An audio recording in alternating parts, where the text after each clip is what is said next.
Good evening children. Fifth standard சயின்ஸ்ல revision part தான் பார்த்துட்டு இருக்கோம் இல்லைங்களா?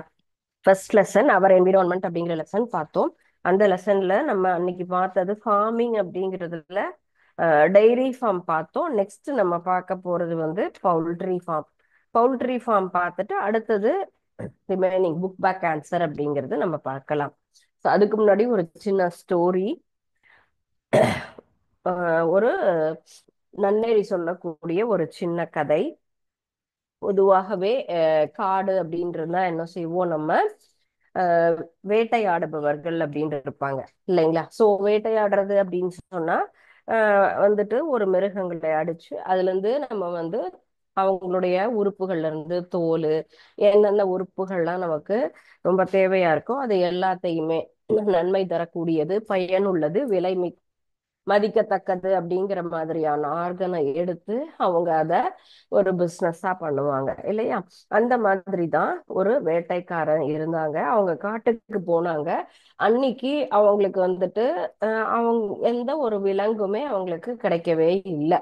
வேட்டையாடுற மாதிரி அவங்களுக்கு எந்த ஒரு அனிமலும் கிடைக்கல. ரொம்ப நேரம் காட்டுல என்ன பண்றாங்க, ஃபுல்லா தேடி பாக்குறாங்க, முடியல.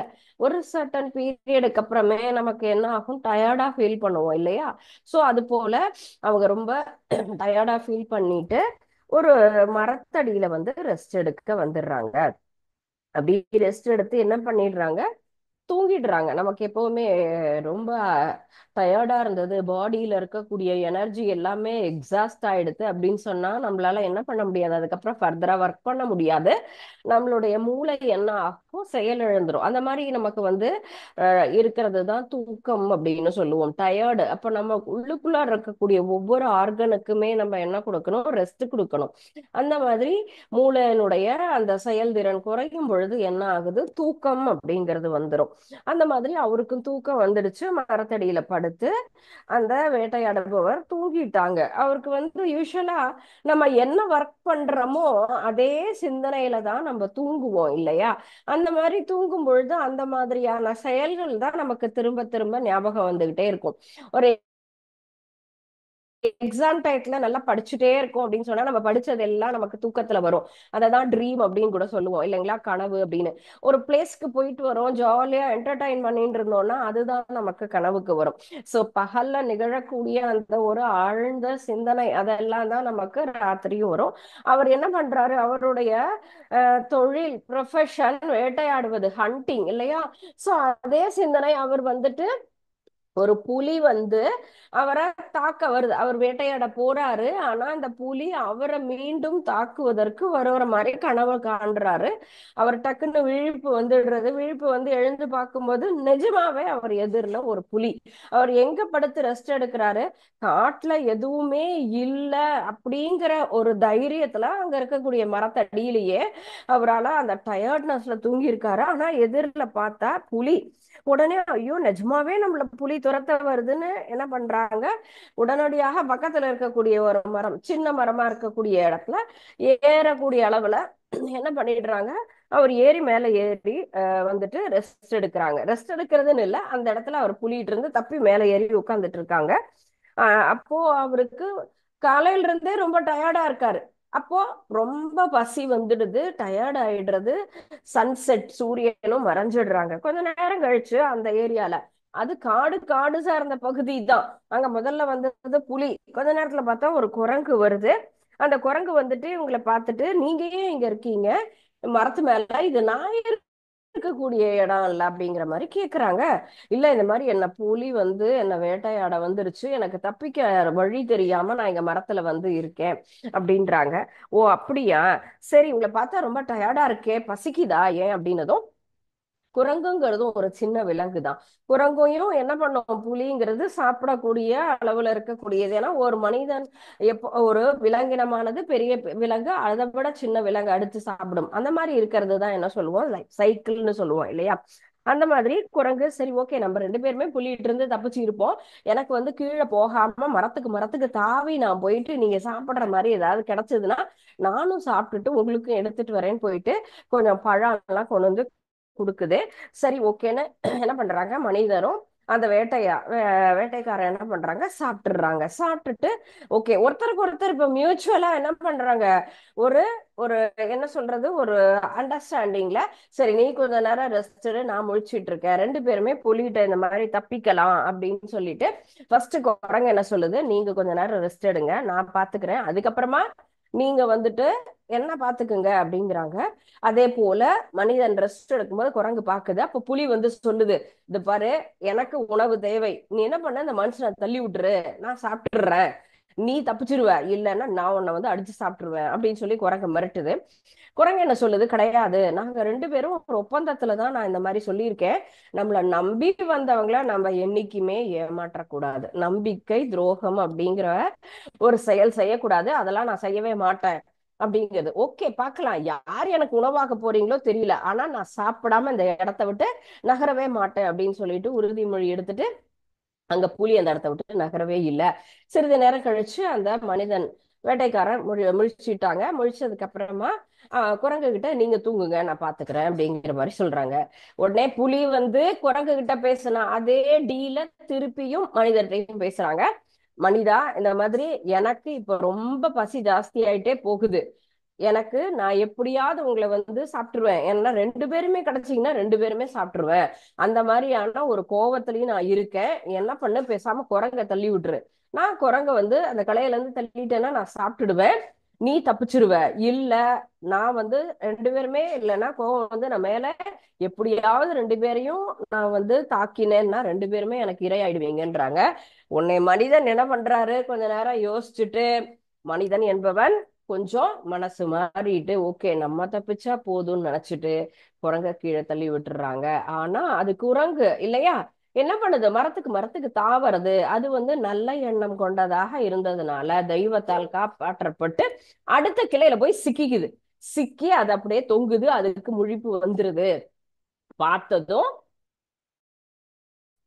மனுஷனை பார்த்து, என்ன இப்படி செஞ்சுட்டியே அப்படின்னு யோசிக்குது. உடனே அந்த புலி வந்துட்டு என்ன சொல்லுது, பாத்தியா மனுஷன் என்ன பண்ணினா உன்ன, இந்த மாதிரி நீ அவனை காப்பாத்த மாட்டேன்னு சொன்ன, ஆனா அவன் வந்துட்டு உன்னை தள்ளி விட்டுட்டான் அப்படின்னதும் நீ இப்ப என்ன பண்ணு, அவனை போய் கடிச்ச அப்படின்னு சொன்னா கண்டிப்பா அந்த வலி தாங்காம அவன் கீழே விழுந்துருவான், உனக்கு நம்பிக்கை துரோகம் செஞ்சவன நீ இப்படி செய்யினதும் மத்தவங்க தப்பு செஞ்சாங்கங்கிறதுக்காக நானும் அந்த தப்ப செஞ்சேன்னா எனக்கும் அவங்களுக்கும் எந்த ஒரு வேறுபாடுமே கிடையாது, அதனால நான் தவற்ற செய்ய மாட்டேன், அவங்க தெரியாம செஞ்சுட்டாங்க, கண்டிப்பா இப்ப ரியலைஸ் பண்ணிருப்பாங்க, இனிமே அந்த தவற செய்ய மாட்டாங்க, நான் அந்த தவற செய்ய மாட்டேன்னு சொல்லிட்டு மனிதனை அந்த குரங்காகப்பட்டது என்ன பண்ணிது, காப்பாத்திது.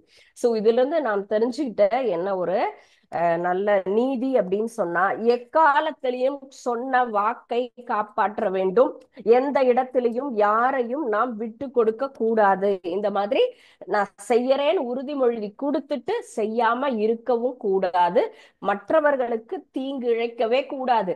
இப்போ அந்த குரங்காகப்பட்டது அந்த மனுஷன் தள்ளினதும் கீழே போய் விழல, ஏன் கேட்டா அது நல்ல எண்ணத்தோட அந்த மனுஷனை காப்பாத்தணுங்கிற எண்ணத்துல இருந்ததுனால தெய்வம், நமக்கு மேல இருக்கக்கூடிய ஏதோ ஒரு சக்தியாகப்பட்டது அந்த ஒரு நமக்கு வந்து நம்மளை சுத்தி இருக்கக்கூடிய அந்த நல்ல எண்ணங்கள், அந்த வைப்ரேஷனே நம்மளை காப்பாத்துன்னு சொல்லுவாங்க. அதனால அடுத்த கிளையில போய் மாட்டி அது உயிர் தப்பிச்சு இல்லையா, அது போலதான் நம்மளும் என்ன பண்ணணும், என்னைக்குமே யாருக்காவது ஒரு ஆபத்துக்கு நம்ம உதவ போயிட்டோம்னா கடைசி வரை அந்த வாக்க காப்பாத்தணும். செய்யலாமா சில்ட்ரன்? கண்டிப்பா இதை எல்லாருமே ஃபாலோ பண்ணுங்க. ஓகே, சோ நெக்ஸ்ட் நம்ம பார்க்கக்கூடியது என்ன கான்செப்ட் அப்படின்னு சொன்னா, என்விரான்மெண்டல்ல பறவை பண்ணை. பறவை அப்படின்னு சொல்லும் பொழுது எல்லா வகையான பறவைகள்லாம் இருக்கு. பறவை பண்ணையில பார்த்தா பல வகையான இனங்கள் அப்படின்னு நம்ம பாக்குறோம். எதுக்காக பறவை இனங்கள் நம்ம வளர்க்கிறோம் அப்படின்னு கேட்டா, முட்டை மற்றும் இறைச்சி இல்லையா. பவுல்ட்ரி ஃபார்ம் அப்படின்னு சொல்லும் பொழுது நமக்கு வந்து கோழி மட்டும்தான் வளர்க்கணும் அப்படிங்கிறது கிடையாது, அதுல நம்ம வேற எந்த ஒரு விலங்கு, புறா வளர்க்கலாம், எல்லா வகையான பறவை வகைகளையும் நம்ம வளர்க்கலாம். ஆனால் நமக்கு குறைந்த அளவில் லாபம் தரக்கூடிய ஒரு விஷயமா இருக்கிறத மட்டும்தான் நம்ம பண்ணினா நமக்கு பிசினஸ் அப்படிங்கிறது டெவலப் ஆகும் இல்லைங்களா. சோ அதுதான் நம்மளுடைய மோட்டிவேஷன். நம்ம வருமானத்திற்காக பண்ணக்கூடிய ஒரு விஷயம்னா அதுல இருந்து நமக்கு லாபம் வரணும் இல்லையா. பவுல்ட்ரி ஃபார்ம்ஸ் அப்படிங்கறது நமக்கு பொதுவாக எதற்காக நம்ம செய்யறோம்னா, எக் அண்ட் மீட், இறைச்சிக்காக மற்றும் முட்டை, இந்த இரண்டுமே நமக்கு அன்றாட உணவாக இருக்கிறதுனால அதுதான் நம்ம என்ன பண்றோம், கோழி பண்ணை அப்படிங்கிறத நம்ம வளர்க்குறோம். கோழி, வாத்து, வான்கோழி, புறா எல்லாமே நமக்கு பறவை தான். ஆனா 90% நம்ம என்ன வளர்க்கிறோம் அப்படின்னு கேட்டா கோழி இனங்கள் மட்டும்தான் நம்ம வளர்க்கிறோம். அதுலதான் நிறைய நமக்கு லாபம் அப்படிங்கிறது. எப்படி நம்ம மாடுகளை பார்த்தோமோ அதே போலவே பல நூற்றுக்கு மேற்பட்ட கோழிகளை என்ன பண்றோம், நம்ம ஒரு பெரிய பிளேஸ்ல அழகா அவங்களுக்கு தகுந்த மாதிரியான ஒரு சூழ்நிலையை உருவாக்கி அவங்கள நம்ம என்ன பண்ணணும், வளர்க்கணும். அந்த முட்டை இடுவது, குஞ்சு பொரிப்பது, அது எல்லாமே சரியான டெம்பரேச்சர், வெப்பநிலை, அதே போல அவர்களுக்கு உண்டான ஊட்டச்சத்துள்ள உணவு இது கிடைச்சாதான் நமக்கு நல்ல சத்துள்ள முட்டை. இதுலயே நீங்க நம்ம பல வகையான முட்டையெல்லாம் சொல்றாங்க இல்லையா, நாட்டுக்கோழி அப்படின்னு சொல்லுவாங்க. கோழி வகைகள்ல பல வகையெல்லாம் இருக்கு. அந்த முட்டையில தான் சத்து அதிகமாக இருக்குன்னு சொல்றோம். அப்ப அதுக்கு தகுந்த மாதிரி நம்ம நல்ல உணவை அந்த கோழிக்கு கொடுக்கும் பொழுதுதான் நல்ல முட்டையா நமக்கும் கொடுக்கும் இல்லைங்களா. அப்ப அதுக்கு தகுந்த மாதிரி நம்மளும் மெயின்டைன் பண்ணணும். முட்டை கோழிகள் அப்படின்னு சொல்லுவோம், பிராய்லர் அப்படின்னு சொல்லி ரெண்டு வகை, இறைச்சி கோழிகள், முட்டை கோழிகள் அப்படின்னு சொல்லுவோம். அப்போ நமக்கு முட்டைக்காக வளர்க்கக்கூடியது லேயர் அப்படின்னு சொல்லுவோம், இறைச்சிக்காக இருக்கக்கூடியது broiler. So these two major types அப்படின்னு சொல்லலாம். இரண்டு வகையான ஒரு கோழி இனங்கள் அப்படின்னு எடுத்துக்கலாம். இந்த ரெண்டுக்குலயுமே நமக்கு என்னென்ன உதாரணங்கள் அப்படிங்கிறது எல்லாமே நம்ம படிச்சோம் சரிங்களா. சோ இதுல ஒரு ஸ்பெஷல் நம்ம என்ன சொல்லியிருக்கோம், நம்ம உணவூட்டம் அப்படின்னு சொன்னா இதுக்கு நல்ல சத்துள்ள உணவை கொடுக்கணும். அது போல நமக்கு பண்ணையில வளர்க்கக்கூடிய பறவைகள் பல வகையிலையும் பயன்படக்கூடியது. அந்த பறவைகள் எல்லாமே நமக்கு நல்ல ஒரு இன்கம் தரக்கூடிய ஒரு விஷயம் அப்படிங்கிறது தான். முட்டையில என்ன சத்தெல்லாம் இருக்கும், கால்சியம், பாஸ்பரஸ், சோடியம், எல்லா வகையானது B1 B2 அப்படிங்கிற விட்டமின்ஸ் எல்லாமும் நமக்கு இருக்கு. இது எல்லாமே நம்மளுக்கு முட்டையில இருந்து கிடைக்கக்கூடிய ஒரு சத்துகள். கோழி வளர்ப்புல பாத்தீங்கன்னா இந்தியா தான் நமக்கு உலகிலேயே வேர்ல்டு லெவல்ல பார்க்கும்பொழுது நமக்கு 5th பிளேஸ். இந்தியாங்கிறது நமக்கு 5th பிளேஸா இருக்கு. எதுல, கோழி வளர்ப்புல பொறுக்கும் பொழுதும். வெள்ளை லகான் அப்படிங்கிற கோழி தான் உலக அளவுல நமக்கு அதிகமாக நமக்கு முட்டையிடும் கோழிகள். இப்போ நமக்கு நல்லது கொடுக்கணும், நமக்கு லாபம் வரணும்னா அதுக்கு தகுந்த மாதிரி நம்ம என்ன பண்ணணும், அந்த கோழியை வாங்கி தான் நம்ம என்ன பண்ணுவோம், வளர்ப்போம் அப்படின்னு நம்ம சொல்லுவோம். இந்த கோழி வளர்ப்புல பார்க்கும் பொழுது நம்ம தமிழ்நாட்டை பொறுத்த மட்டும் நாமக்கல் மாவட்டம் தான் அதிகமாக நம்ம இந்த கோழி பண்ணைகள் இருக்கும் இருப்பிடம் அப்படின்னு சொல்றோம். அது போலதான் இந்த விலங்குகளுக்கு, நமக்கு கால்நடைகளுக்கு எந்த மாதிரியான நோய்கள்லாம் பார்த்தோம் இல்லையா, அது போலவே இப்போ பறவைகளுக்கும் நமக்கு பல வகையான நோய்கள் அப்படின்னு வரும். எதனாலெல்லாம் நோய் வருது அப்படின்னு கேட்டா வைரஸ் அண்ட் பாக்டீரியா. ஸோ இதனாலதான் கோழிகளுக்கு வரக்கூடிய நோய்களும் தொற்று நோய்கள் தான். பறவை நமக்கு காலரா அப்படிங்கிறது பாக்டீரியா மூலமாக வரக்கூடியது. அதிலிருந்து மனிதர்களுக்கும் நமக்கு என்ன ஆகும், ஈஸியா இன்ஃபெக்ட் ஆகும். அது மாதிரி நம்ம இல்லாம கரெக்டா என்ன பண்ணணும், அவங்களுக்கு தகுந்த சரியான ஒரு ட்ரீட்மெண்ட் நம்ம கொடுக்கல, அந்த கோழிகள் வைரஸோ பாக்டீரியாவாலோ தாக்கப்பட்ட, நோயினால் தாக்கப்பட்ட கோழிகள் அப்படின்னு சொன்னா அவங்கள தனியா நம்ம கரெக்டா ட்ரீட்மெண்ட் கொடுக்கணும். அந்த கோழிகள் பக்கத்துல இருக்கக்கூடிய கோழிகளுக்கும் அது தாக்காமல் நம்ம பார்த்துக்கணும். நம்மளும் அதனால அஃபெக்ட் ஆகாம நம்ம பார்க்கணும். இல்லைன்னா பறவை காய்ச்சல் அப்படிங்கறதெல்லாம் வந்தாலே ரொம்ப ஒரு டேஞ்சரஸ் டிசீஸ் அப்படின்னு நம்ம சொல்லலாம். குளிர் மற்றும் ஈரப்பதத்தினால இந்த பறவைகள் அப்படின்னு சொல்றது நல்ல ஒரு சத்துள்ள கோழிகளாக நமக்கு மாறும் சரிங்களா. மேலும் இதன் உடம்புல உருளைப்புழு, தட்டைப்புழு, இந்த மாதிரியான புழுக்கள்னாலும் இது என்ன ஆகும், பாதிக்கப்படும். அப்ப எப்படி நமக்கு ஒவ்வொரு விலங்கினமாகட்டும், அது பசுமாடாகட்டும் அல்லது எருமை மாடோ, கோழியோ அல்லது புறாவோ, எந்த ஒரு விலங்கினமா இருந்தாலும், ஆடுகள் அப்படிங்கும் போது ஆடுகளையும் நம்ம பெரிய பெரிய பண்ணை அப்படிங்கிற மாதிரி நம்ம வளர்க்கலாம். நம்மளுடைய பொருளாதாரம், இடவசதி, இதை பொறுத்து தான் நம்ம என்ன பண்றோம், எந்த பிசினஸ் அப்படிங்கிறத நம்ம டிசைட் பண்றோம். இதனுடைய முக்கியத்துவம் என்ன அப்படின்னு கேட்டா, நமக்கு பறவை பண்ணை நம்ம வச்சிருக்கிறதுனால அதுல இருக்கக்கூடிய பறவை கூடுகள் இதுல நமக்கு ரொம்ப கரெக்டா மெயின்டைன் பண்ணணும். அது போல ஏர் சர்க்குலேஷன், காற்றோட்டம் அப்படிங்கிறது நமக்கு சரியானபடி இருக்கணும். அதுவும் முக்கியமான ஒரு விஷயம். முட்டை இடுவதற்கு தகுதியான சரியான ஒரு விஷயம். இப்போ ஒரு எல்லாத்துக்குமே நம்ம வந்து நம்மளா எதையும் செய்ய முடியாது. அதற்குண்டான ஒரு ட்ரைனிங் அப்படின்லாம் இருக்கும். இந்த தொழிலை நம்ம செய்யறோம். இப்போ விவசாயம் அப்படின்னு சொன்னா அக்ரிகல்ச்சர் அப்படின்னு படிக்கிறோம்.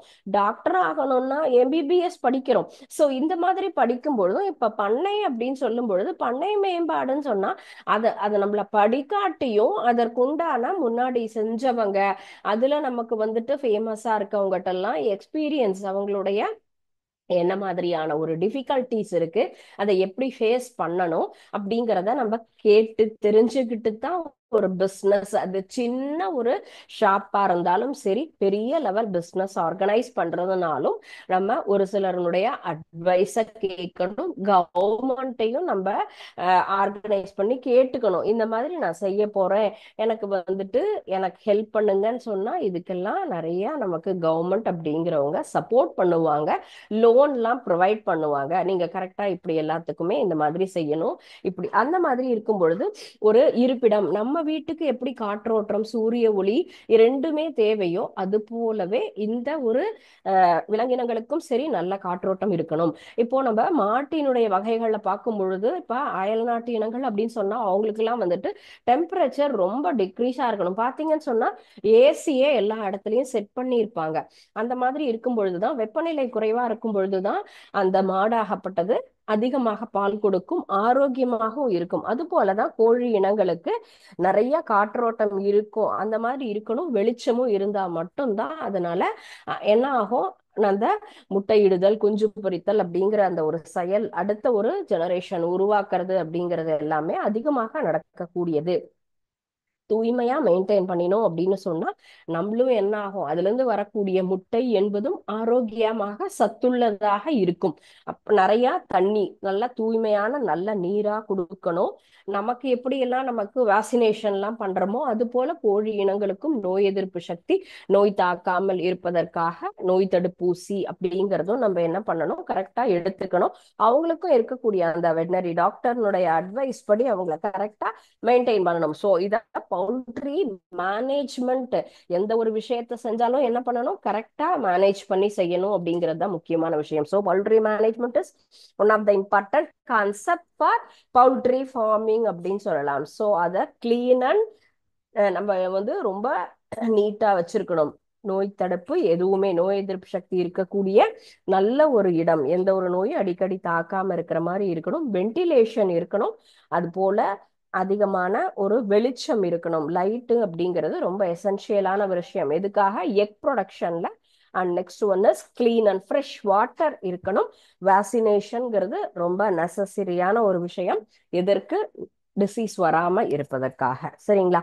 சோ இப்போ இந்த ஒரு டாபிக் மட்டும் பார்க்கலாம். ரிமைனிங் நம்ம எபிகல்ச்சர் அப்படிங்கிறத நம்ம நெக்ஸ்ட் கிளாஸ் பார்க்கலாம்.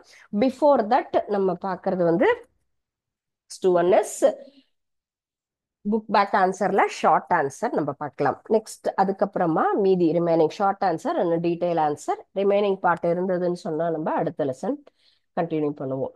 Okay, I think this is fourth Roman letter, sorry fifth Roman letter, short answer.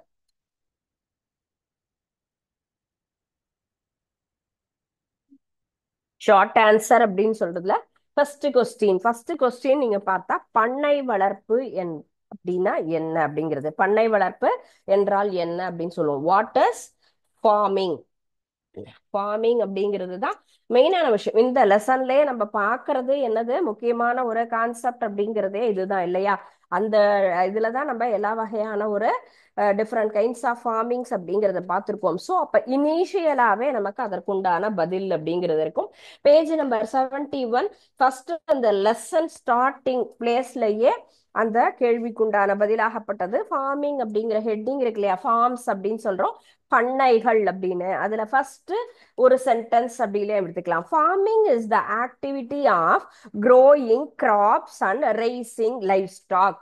That is that right answer for that first question அப்படிங்கிறது. ஃபார்மிங் இஸ் த ஆக்டிவிட்டி அப்படின்னு start ஆயிருக்கு இல்லையா? So இதுதான் starting place. அதே லைன்லயே நமக்கு livestock முடிஞ்சிருக்குல்ல, activity of growing.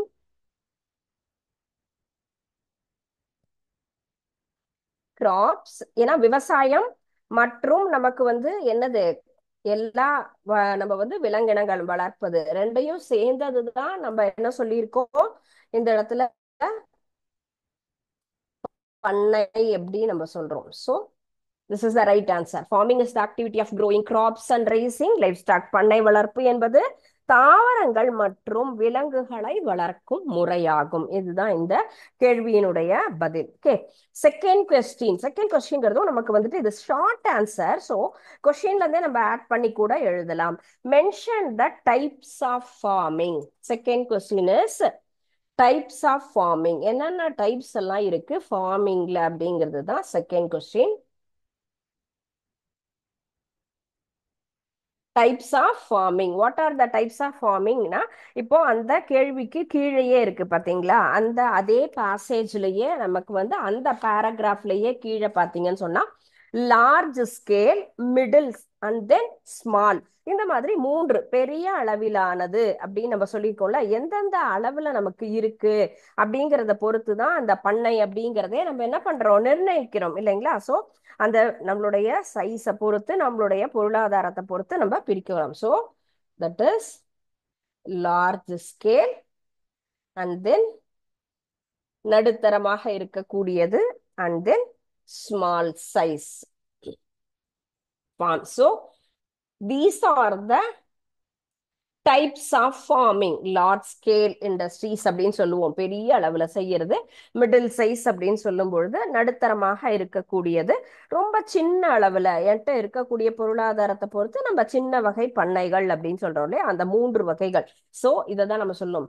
There are three types of farming. So one is large scale, middle scale and then small scale அப்படின்னு சொல்லி மூன்று நமக்கு வந்து டைப்ஸை மட்டும் எழுதினாலே இந்த கேள்விக்கு உண்டான ஆன்சர் அப்படிங்கிறது நமக்கு கிடைச்சிடும். Okay, and then third question mention write a note on poultry farm. இப்ப பார்த்தோம் இல்லையா, சோ இந்த கோழி பண்ணை, கோழி வளர்ப்பு என்றால் என்ன அப்படிங்கிறத பத்தி கேட்டிருக்காங்க. ஓகே, அதற்குண்டான ஆன்சர்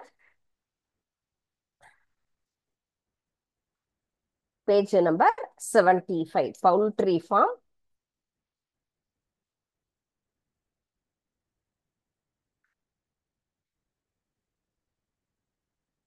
தேர்ட் கொஸ்டின் பறவை பண்ணை. பறவை பண்ணைனா பறவை இனங்கள் அவற்றினுடைய முட்டை மற்றும் இறைச்சிக்காக தான் நம்ம வளர்க்கிறோம். பறவை பண்ணை பற்றி எழுதுன்னு சொல்லும்போது in poultry farms avian species are reared and bred for the purpose of egg, meat are both fowls, ducks, geese, turkeys and some varieties of pigeon are the most commonly rarely species. So எக்ஸாம்பிளோட எழுதும் போது இன்னும் பெஸ்டா நமக்கு கரெக்டா நமக்கு மார்க்கும் கிடைக்கும். பறவை பண்ணை அப்படின்னு சொல்லக்கூடியது நமக்கு என்னது ஃபர்ஸ்ட் ஒன், இந்த ஃபர்ஸ்ட் சென்டென்ஸ் மட்டும் எழுதினாலுமே போதுமானது.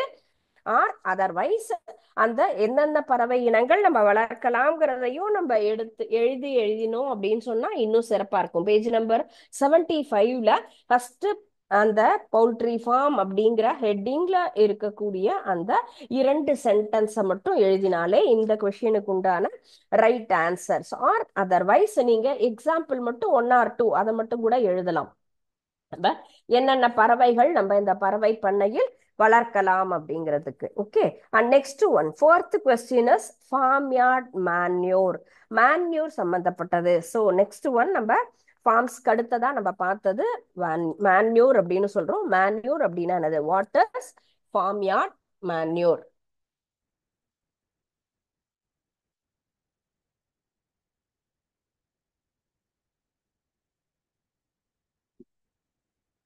ஃபார்ம் யார்ட் மேன்யூர் அப்படின்னு சொன்னா விலங்கு எரு.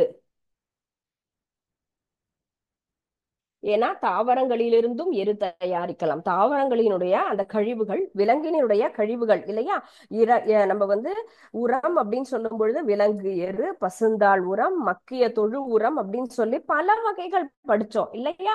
அப்போ இதுல கேட்டிருக்கிறது என்னது, நமக்கு ஃபார்ம் யார்ட் அப்படின்னு நம்ம கேட்டிருக்காங்க இல்லைங்களா. அப்ப ஃபார்ம் யார்ட் மேன்யூர் அப்படின்னு சொல்லக்கூடியது நமக்கு அனிமல்ஸ்ல நம்ம common form of animal manure is the farm yard manure. First types of manure அப்படின்னு இருக்கு இல்லையா, பேஜ் நம்பர் 79ல அனிமல் மேன்யூர் அப்படிங்கிற ஹெட்டிங் இருக்கு இல்லையா. சோ அந்த பேராகிராஃப் ஃபுல்லுமே நம்ம எடுத்துக்கலாம். ஸோ அனிமல் மேன்யூர், விலங்கு எரு அப்படிங்கிறது பண்ணைகள்ல இருந்து வரக்கூடிய கழிவுகள். பொதுவாக எது, விலங்கு பண்ணையிலிருந்து வரக்கூடிய கழிவுகளை தான் விலங்கு எருன்னு சொல்லுவோம். பன்றி, ஆடு, மாடு, செம்மறி ஆடு, குதிரை, கோழி, இந்த பல வகையான விலங்குகளினுடைய கழிவுகள், சாணம், சிறுநீர் எல்லாத்துலயுமே என்ன இருக்கு, பாஸ்பரஸ், நைட்ரஜன், பொட்டாசியம் போன்ற நல்ல சத்து பொருள் இருக்கு.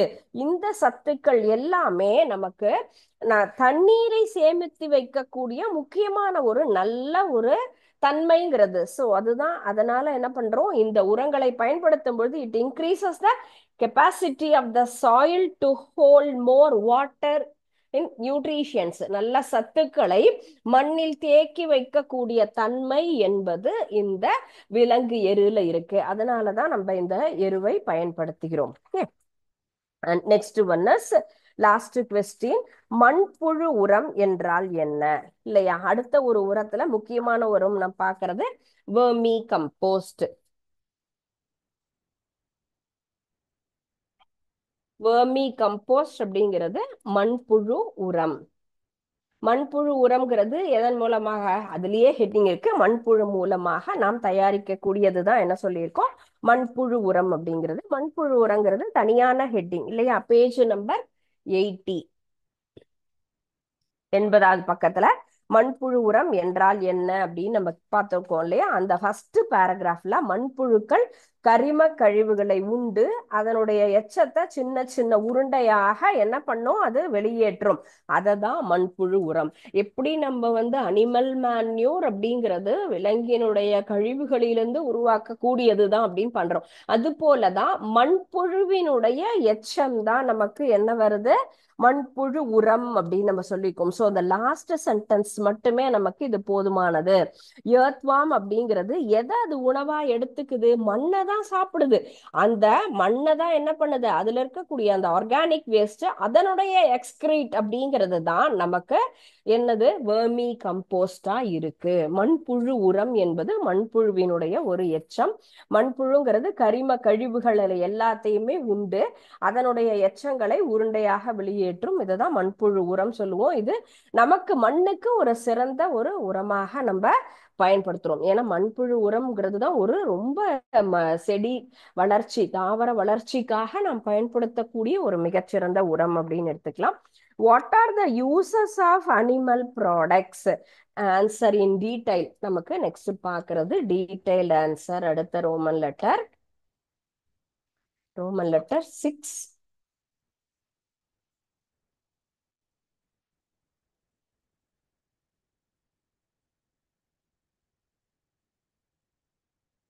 விரிவான விடையளி. What are the uses of animal products, விலங்குகளுடைய பயன்கள்லாம் என்ன அப்படின்னு கேட்டிருக்காங்க. சோ விலங்குகள் எதற்காக நமக்கு பயன்படுகின்றன, எல்லா வகையிலுமே நமக்கு விலங்குகள் அப்படிங்கிறது நமக்கு பயனுள்ளதாக தான் இருக்கு இல்லையா. சோ மெயினா நம்ம கால்நடையில பாக்குறோம் இல்லையா. சோ ஃபர்ஸ்ட் கொஸ்டின் அப்படிங்கிறது யூசஸ் ஆஃப் அனிமல் ப்ராடக்ட்ஸ்,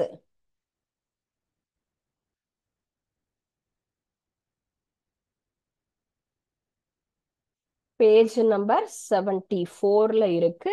என்னென்ன பயன்கள் அப்படின்னு கொடுத்துருக்காங்க இல்லையா. என்ன பயன்லாம் இருக்கு, கால்நடைகள் பல வகையில பால் கொடுப்பதற்கு, அடுத்தது நிலத்தை உழுவதற்கு, டிரான்ஸ்போர்டேஷன் போக்குவரத்திற்கு, அண்ட் தென் மேன்யூரா யூஸ் பண்ணது, பஞ்சகவ்யா ப்ரிப்பரேஷனுக்கு, அதனுடைய ஸ்கின் நமக்கு நிறைய ப்ராடக்ட்ஸ் ப்ரிப்பேர் பண்றதுக்காக இண்டஸ்ட்ரீஸ்ல யூஸ் ஆகும். ஸோ இதுதான் இதனுடைய முக்கியமான யூசஸ்ங்கிறது. அந்த ஒரு 7 பாயிண்டா கொடுத்துருக்காங்க.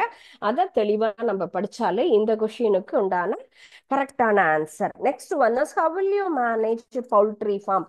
பவுல்ட்ரி ஃபார்ம் அப்படிங்கிறது பாருங்க, மீண்டும் நமக்கு ஷார்ட் ஆன்சர்லயும் கேட்டிருந்தாங்க, ஆஸ் வெல் அஸ் இப்பயும் கேட்டிருக்காங்க இல்லையா. How to manage poultry farm, கோழிப்பண்ணையை நமக்கு எவ்வாறு நிர்வகிப்போம் அப்படிங்கிறதுக்கு உண்டான ஆன்சர் தான் சரியா. சோ இதற்கு உண்டான ஆன்சர் பேஜ் நம்பர் 77 அதுலதான் நமக்கு கோழி பண்ணை பற்றிய தகவல் இருக்கு. எப்படி நம்ம இப்ப பார்த்தோம், எப்படி தூய்மையா வச்சுக்கணும், அதுக்கு காற்றோட்டம் தேவை, பறவை பண்ணை மேலாண்மை அப்படிங்கிற ஹெட்டிங் இருக்கு இல்லையா, மேனேஜ்மெண்ட். அந்த 5 பாயிண்ட்ஸ் மட்டும் நம்ம எழுதினா போதும். நம்ம லாஸ்டா இப்ப டிஸ்கஸ் பண்ணதுதான். கரெக்டான காற்றோட்டம் வேணும், நல்ல வெளிச்சம் இருக்கணும், நல்ல தண்ணி கொடுக்கணும், சரியான டயத்துல வேக்சினேஷன் இருக்கணும், சுத்தமா இருக்கணும், பூச்சி இல்லாம பார்த்துக்கணும். இந்த 5 பாயிண்ட்ஸ் தான். You want to just you recall that main points only. Sentence நீங்களா, வாக்கியத்துல நீங்களே என்ன பண்ணணும், மேக் பண்ணி எழுதிக்கலாம். அண்ட் தேர்ட் கொஸ்டின் நமக்கு கொடுத்திருக்கிறது, மண்புழு உரத்தினுடைய நன்மைகள் என்னென்ன, வெர்மி கம்போஸ்ட் பத்தினது. வெர்மி கம்போஸ்டினுடைய நன்மை என்ன அப்படின்னு கேட்டிருக்காங்க. ஓகேங்க, வாட் ஆர் த யூசஸ் அப்படின்னா, மண்புழு உரத்தின் நன்மைகள்ங்கிறது லாஸ்டா இருக்கக்கூடியது. மண்புழு உரம் தாவரத்தினுடைய வளர்ச்சிக்கு தேவை. அடுத்தது முக்கியமான என்ன சொல்லியிருக்கோம், தண்ணியை, நீரை உறிஞ்சு சேமிச்சு வைக்கக்கூடிய தன்மை பார்த்திருக்கோம். தாவர வளர்ச்சியை ஊக்குவிக்கக்கூடியது, நோய் வராமல் தடுக்கும். செயற்கை உரம் நம்ம பயன்படுத்தாம இருக்கலாம், கழிவு நீர் சுத்திகரிப்பில் இது பயன்படுவது. சோ இது முக்கியமான ஒரு கேள்வி, வெர்மி கம்போஸ்ட் அப்படிங்கிறது. நமக்கு இந்த கேள்வி நீங்க நல்லா படிச்சுங்க, எல்லாமே நமக்கு சின்ன சின்ன பாயிண்டா தான் இருக்கு. சோ அதை நம்ம என்ன பண்ணணும், கரெக்டா ஞாபகம் வச்சுக்கிட்டாலே இது யூஸ்ஃபுல்லா இருக்கும். ஓகே, சோ இந்த 3 கொஸ்டினும் இப்போ நம்ம இன்னைக்கு பார்த்தது வந்துட்டு பவுல்ட்ரி ஃபார்ம் அப்படிங்கிறத நம்ம திருப்பியும் ஒரு தடவை அதை பத்தி என்னென்ன முக்கியமான பாயிண்ட்ஸ்ங்கிறத டிஸ்கஸ் பண்ணினோம். ஷார்ட் ஆன்சர்ல இருக்கக்கூடிய கொஸ்டின் என்னென்ன, அதுக்குண்டான ஆன்சர் என்ன, எப்படி அதை எழுதணும் அப்படிங்கிறதையும் நான் உங்களுக்கு சொன்னேன். Next one is answer in டீடைல்ஸ்ல 3 கொஸ்டின் இருக்கு. அந்த 3 கொஸ்டினுக்கு உண்டான ஆன்சர் எப்படி என்ன எழுதணும், எது இம்பார்ட்டன்ட் பார்த்தோம். Okay, and next one last class நம்ம பண்ணினது, அந்த ஹாலிடேஸை எப்படி எல்லாம் யூஸ்ஃபுல்லா நம்ம ஸ்பெண்ட் பண்ணலாம், நம்ம சின்ன சின்ன கேம் பார்த்தோம் இல்லையா. இந்த கிளாஸ்ல நம்ம பார்க்கறது வந்துட்டு என்னென்ன டாபிக்னு சொன்னா, GK and then general knowledge question பார்க்கலாம். அண்ட் தென் ரிடில்ஸ் அப்படின்னு ஒரு விஷயம் இருக்கு, தட் இஸ் விடுகதை அப்படின்னு சொல்லுவோம் இல்லையா. And then third one is memory game. இந்த 3 விஷயங்கள்.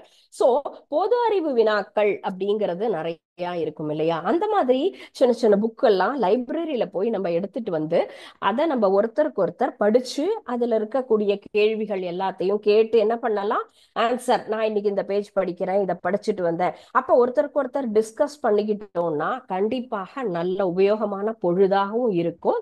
அதே போல நமக்கு அது நிறைய விஷயங்கள் தெரிஞ்சுக்கிட்ட மாதிரி இருக்கும். ஜிகே கொஸ்டின்ஸ் அப்படின்னு சொல்றோம் இல்லையா, அது பொதுவா நம்ம இப்போ என்னது, நம்மளோட சயின்ஸை பத்தி இருக்கலாம், பூகோளத்தை பத்தி இருக்கலாம், விளையாட்டை பத்தி இருக்கலாம், எதை வேணா பண்ணலாம். வாலிபால் பத்தி, கிரிக்கெட் பத்தி, நம்ம பால் பேட்மிண்டன், நிறைய கேம்ஸ் இருக்கு இல்லையா, அத்லட்டிக், அதை எல்லாமும் நம்ம வந்து என்ன பண்ணலாம், ஒருத்தருக்கு ஒருத்தர் படிச்சு பார்த்துட்டு வந்து பொது அறிவு வினா புத்தகம் அப்படின்லாம் இருக்கும், அதெல்லாம் தெரிஞ்சுட்டோம்னா ஹையர் கிளாஸ் போகும்போதும் சரி நமக்கு ஜென்ரல் நாலேஜ் அப்படிங்கிறது தான் முக்கியமான ஒரு விஷயம்.